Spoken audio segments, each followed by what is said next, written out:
쌀 생산 줄이겠다고 수확량 많은 쌀 품종 퇴출, 내년까지 암소 14만 마리 줄여 한우 가격 정상화, 그리고 자살률 줄이려고 번개탄 생산 금지까지. 윤석열 정부가 문제 해결의 대책이라며 내놓은 여러 해법에 우리 국민들의 조롱 섞인 비판이 더해지고 있습니다. 지금 윤석열 대통령은 도대체 무엇을 하고 있습니까? 윤석열 정부는 도대체 국민의 삶을 위해 어떤 노력을 하고 있습니까? 오죽하면 국민들이 이토록 허망한 농담을 던지며 자신들의 고통을 포겨놓겠습니까? 저는 국민들의 농담이 웃기기는커녕 너무나도 고통스럽습니다. 치솟는 물가와 고용 불안이 겹치면서 지난달 경제고통지수는 IMF 이후 역대 최대를 기록했습니다.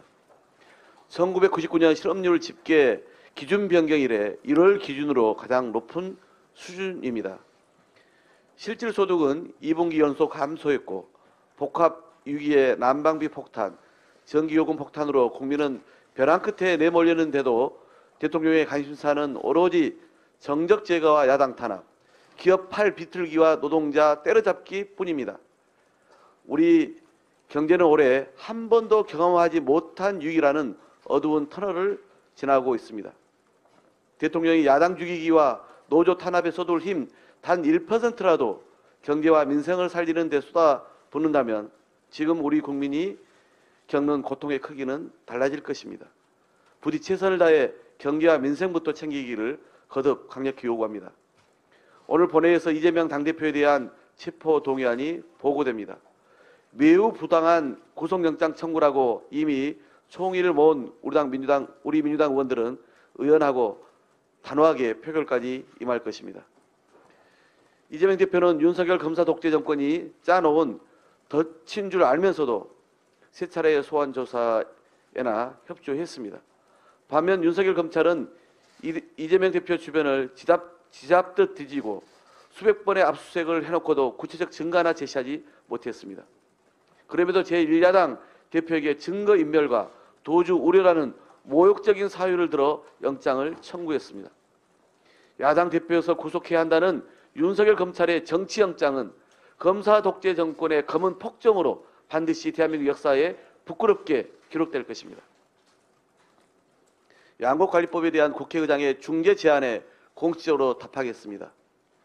민주당은 김진표 의장의 중재안 중 주요 부분을 수용하고 이를 27일 본회의에서는 반드시 처리하겠습니다. 양곡관리법과 관련하여 민주당은 첫째, 의장 중재안을 심도 있게 논의해 왔고 둘째, 정부 우려를 해소하기 위해 애초 개정안에서 양보했으며 셋째, 끝까지 정부 여당과 소통하기 위한 의지를 반영했습니다. 오늘 본회의 처리도 가능하나 27일 본회의에서 양곡관리법을 처리하고자 하는 것은 정부와 여당에 좀 더 숙고하고 수용할 수 있는 시간을 주기 위함입니다. 그러나 정부 여당은 지금까지 무슨 노력을 했습니까?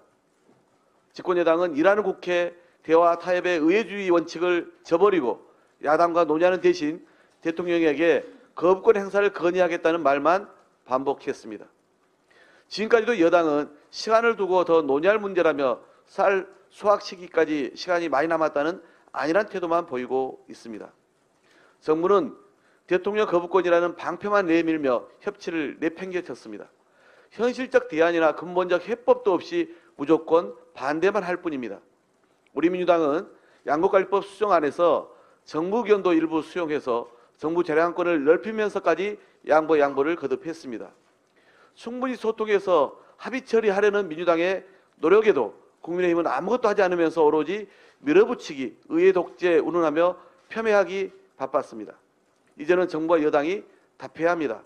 쌀값 안정과 농가소득 보전이 시급한 상황에서 정부와 집권당이 이렇다 할 대책을 내놓지 않고 법안 처리를 차일피일 미루는 사이 그 피해는 오롯이 농민과 국민의 몫이 되고 있습니다. 다시 한번 정부 여당의 책임 있는 답변을 촉구합니다. 또한 양곡관리법 외에도 수많은 민생 법안이 여당의 떼쓰기에 발목 잡혀 국회 문턱을 제때 넘지 못하고 있습니다. 민주당은 국회 입법을 무시하고 대통령 거부권과 시행령을 앞세운 정권의 무도함에 맞서 국민을 위한 민생 법안들을 차근차근 추진해 나가겠습니다. 이상입니다.